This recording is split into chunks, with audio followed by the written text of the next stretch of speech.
Right now it's 6. Winter weather wreaking havoc. Snow-covered roads and low visibility shutting down I-80 possibly for days. How much more rain and snow we're in for on this First Alert Action Day. Student debt relief heads to the Supreme Court. The challenges to President Biden's plan, which could dig millions of Americans out of debt. Record-breaking paper plane. How high this lightweight craft soared. CBS 13 Mornings at 6 starts right now. Getting answers. This is CBS 13 Mornings. Indeed it is. Good morning. It is Tuesday, February 28th. I'm John Dapkovich. And I'm Dina Kupfer. All right, so we know Interstate 80 is closed in the Sierra, but we're seeing snow kind of all over the northern part of the state. Near San Jose, we want to show you this picture here in Saratoga, about 15 minutes outside of the city. Wow. Yeah, temperatures there dropped into the low 30s. Which meant the snow could fall near San Jose. Caltrans says while it is exciting, if your car is not equipped for serious weather, that's not good news. And we know for folks in San Jose, they're not used to that. And almost nobody's car here is equipped for serious weather. True. So with that in mind, let's get over to Tracy on this First Alert Action Day with a look at that storm. Hey, Tracy. I mean, it just looks like a winter wonderland. In San Jose. In San Jose, right? Like, what is happening? Well, cold storms in play, right? This is a complete change from the atmospheric rivers. They were warm. They had a tropical component. Now we got these cold temperatures because we had a cold low pressure system, a cutoff low that came through, and then another system kind of swung in back behind it. All that being said, today's another First Alert Action Day through the end of the day today. Sierra blizzard still in effect till 4 a.m. tomorrow morning. Extended road closures. Valley thunderstorms are likely again today, and rainfall. So you name it, we got it. Take a look at the slice of California. Another chilly day. Wind chills are going to be a little brisk today as well. We'll see afternoon highs in the lower 50s. You'll see 49 for the valley. Upper 30s for the foothills with a rain and snow mix as low as around 1,200 feet today. And blizzard conditions expected again for the Sierra with afternoon highs in the mid-20s. For the foothills, that winter storm warning still in effect. Snow levels as low as 1,000 feet in elevation. When it's all said and done, 1 to 3 feet of snowfall and winds up to 50 miles per hour. And when you talk about the Sierra, yeah, they're going to be digging out for a while. Visibility near zero, sub-zero wind chills, winds from 40 to 60 miles per hour, extended road closures, and get this, another storm comes in this weekend, dropping up to 3 feet of additional snowfall. Yeah, it's going to be busy. That's a look at your First Alert weather this morning. In the meantime, I'll throw things back over to you. Okay, thank you very much. Appreciate that. Okay, well, more than 75 miles of Interstate 80 is shut down this morning because of heavy snow and low visibility. So we wanted to show you what it looks like right now. Okay, the bottom left corner of your screen, you see the snow just pelting the road from that light there. On the right side, you can track the radar that Tracy was just talking about to show you how the system is moving through. But again, this is at Kingvale this morning. Right now, it is closed from Applegate all the way to the Nevada state line. Dave Grassoff is live in Applegate with how soon Caltrans says they could be reopening things there. Hey, Dave. Yeah, they're actually saying it could be tomorrow before it opens. So you guys know this is a major thoroughfare from the West Coast to all the way to the East Coast. So you basically shut down commerce in this area, for a day. The impacts of that, boy. So yeah, this is a live look right here. You can see a lot of those big rigs right there. They're pulled over. That's kind of in the westbound direction, but that's because they may have been traveling eastbound and they were turned around. And so they just had to find a place to park and shut it down for maybe the next 24 hours. As I made my way up earlier this morning, they started to line up right at about Dry Creek Road along I-80. And then the signs, Caltrans had the signs, of course, lit up. Those signs reading 0 visibility. So when you see that, why would you want to travel into the Sierra? So for everyone's safety, they have shut down the roadway right here at Applegate. You will not be able to get through. It doesn't matter if you have four-wheel drive. It doesn't matter if you have chains. The roadway is shut down. John, Dina.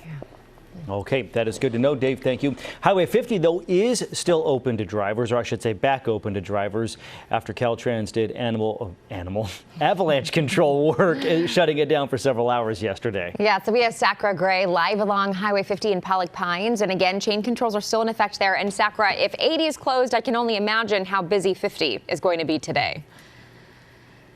Yeah, well, I was just talking to the driver of an 18-wheeler. He spent the night out here in the parking lot of this Safeway, so he slept. He didn't say it was that cold. He said sleeping in an 18-wheeler is arguably a lot better than sleeping in your car, but he's actually about to head back out on the roads right now. He's got to deliver that load regardless, so he said he's well rested, ready to get back out there. And we were also talking to another couple who is headed to Tahoe to go skiing, and they had to put a little bit of a postponement on their plans yesterday when they weren't able to get through. So they're trying back again this morning. So it seems like everybody's trying to head back out on the roads this morning. Conditions out here, I would say, you know, it went from being just a few flurries when we first stepped out of the car about 40 minutes ago to now. You're really seeing it pick up a little bit. You're seeing that wind. So, of course, the second I think to myself, oh, it's going to be an easy morning. The snow's not really coming down. Of course, jinxed it, and then it starts to come down. But yeah, conditions out here looking a little bit like the ground is less slippery than it was yesterday, but we'll keep you updated on how it's looking. All right, Sacra Gray again live for us along Highway 50, and yeah, looks like it is going to be a busy day on that side of the Sierra. Well, dozens of our local schools have announced that they will remain closed today because of the storm. You can find a full list of those closures and delays on our website at cbs13.com. Well, today the Supreme Court's going to consider whether President Biden has the authority to relieve billions of dollars in student loan debt for American borrowers. Jared Hill joins us live this morning from New York with a preview of the proceedings today. Jared, good morning. Hey, good morning, John Adina. Yeah, at the core, this is not really a case about student loan forgiveness. Rather, it's about presidential power and who has the legal right to bring a case before the Supreme Court in the first place.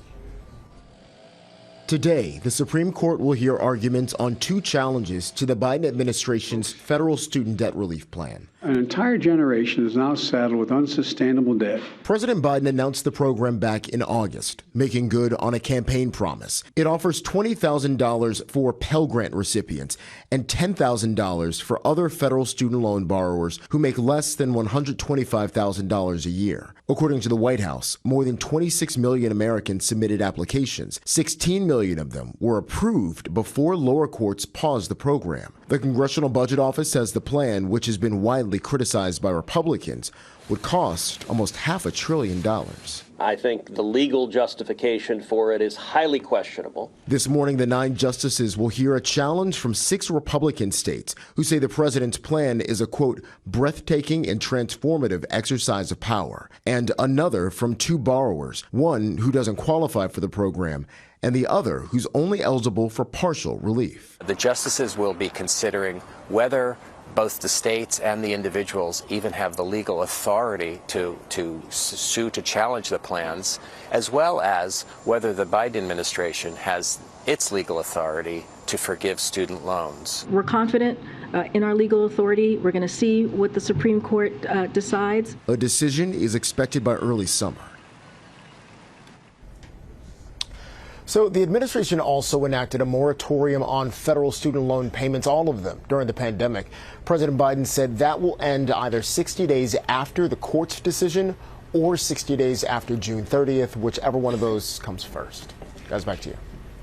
Okay, Jared Hill, New York, thank you very much. Appreciate that.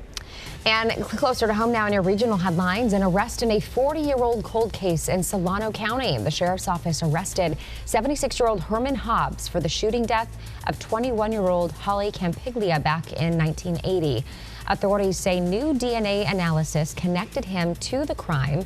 Hobbs was convicted in a 1975 murder back in 2005. Detectives are now trying to determine if he may be linked to other unsolved cases. Well, icy roads are keeping tow truck drivers busy during this latest storm. The owner of Lake Tahoe Towing tells CBS 13 he's seen a lot of tourists coming up to Tahoe without chains or snow tires and getting stuck. Kind of like this driver here, although I guess this is the opposite of getting stuck. He's also been helping a lot of Tesla drivers who have run out of battery power. They say for people traveling from out of the area to beware of GPS shortcuts that could get you stuck on side roads Not like this, though. From battery power to horsepower, right? Humans are not the only ones feeling a little turned around in this wild weather. So this video was posted by CHP Sonora, and it's showing two of the officers rounding up runaway horses in the snowy streets. Look at this. Cayenne and Buttercup are their named. They walked for more than a mile from their stable when the officers spotted them. They were on Big Hill Road, if you know the area, and then escorted them back to their stables. Actor Jeremy Renner is giving more updates on his recovery after that snowplow accident on New Year's Day at his home near Tahoe. Yeah, Julissa Ortiz is at the live desk with the new video that he posted. Hi, Hu. Hey, good morning to you. Yes, we all want to make sure that he is doing well, and by the looks of it, he is. So that is certainly good news. I want to show you his latest post here on his Instagram. And you know, if it's on the IG, then it's official, right? So he just shared this. It looks like he's been doing a little exercising at home, whatever it takes. So there you see him on an exercise bike. Doing his thing, trying to build up that strength in his legs. And then he also posted this, Mental Recovery 2, the Book of Awakening. And I believe that Jamie Lee Curtis wrote the foreword in that book too. As you mentioned, the accident back on New Year's Day.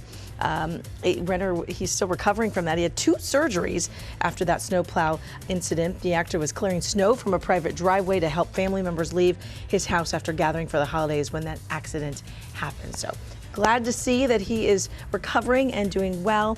We hope to see him back on the big screen. Well, he's got that show, Mayor of Kingston, but we hope to see more of him in the near future. Back over to you. Yeah, he is lucky to be alive based on what we know about that accident. All right, Julissa, thank you.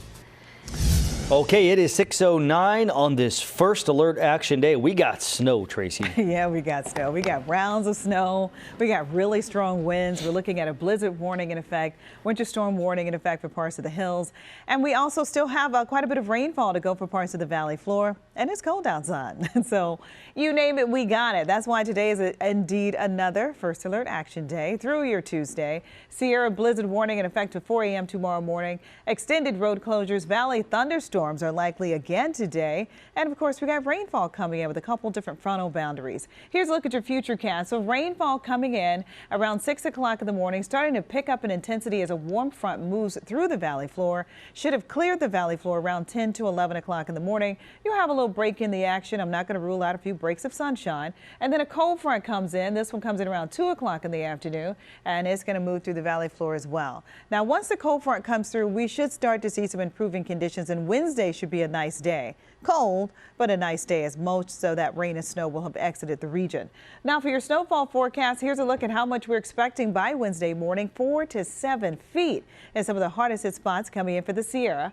Mainly rainfall, less than 1,000 feet in elevation. Auburn, you could come in with an additional inch of snowfall. Looking at 1 to 2 feet of snowfall coming in for Colfax, 4 to 7 feet around Blue Canyon, 3 to 6 feet of snowfall for Donner Summit, 2 to 4 feet around Pollock Pines, and for Placerville, look at you, 6 to 12 inches of snowfall. So for the northern Sierra, just in case you're wondering, how's that snowpack doing? 144% of normal, and statewide we're looking at 181% of normal. Wow. And we got more rain and snow on the way. We'll dry out Wednesday, Thursday, and Friday, but another round of showers expected Saturday, Sunday, and Monday. That's your weather for your first alert traffic. Hey, Tina. Hi there. Thank you very much. Okay, out on the roadways, we killed that earlier accident. Now it's final clearing stages for northbound 99 as you come up towards the 50 freeway there. Someone helped that driver out with a solo car. Let's show you some of the Caltrans cameras. We got 50 at Zinfandel, 2 in front of the Rancho Cordova area. That's a good drive. No problems as you make your way out towards, Sunrise or Hazel. Good ride, too, if you're making your way out towards I-80 up near Watt Avenue in West Sacramento. You're going to find a good drive as well. Oopsie, hold on one second. There we go. I-80 at Raleigh looking okay. And if you're traveling out in South Sacramento, here's 99 up near Fruitridge. All right, guys, back over to you. All right, thank you both. Well, wet weather is adding to the snowpack. Tracy just mentioned that, but the water supply outlook from the Sierra Snow Lab, we have some more details on how that's looking. Plus, California's COVID emergency coming to an end today. Our Answers desk looks into how it's going to change the testing and treatment options you have. And when you at home talk, we listen. And viewer Melissa told us that at the Toasted Rooster Cafe, love is in the food. So we're getting a taste. We'll take you to the new breakfast hop spot off Fulton Avenue coming up this morning. All right. A high-flying Guinness title has now been awarded. Yes, indeed. How hard work from airplane engineers brought down the old record. Details coming up.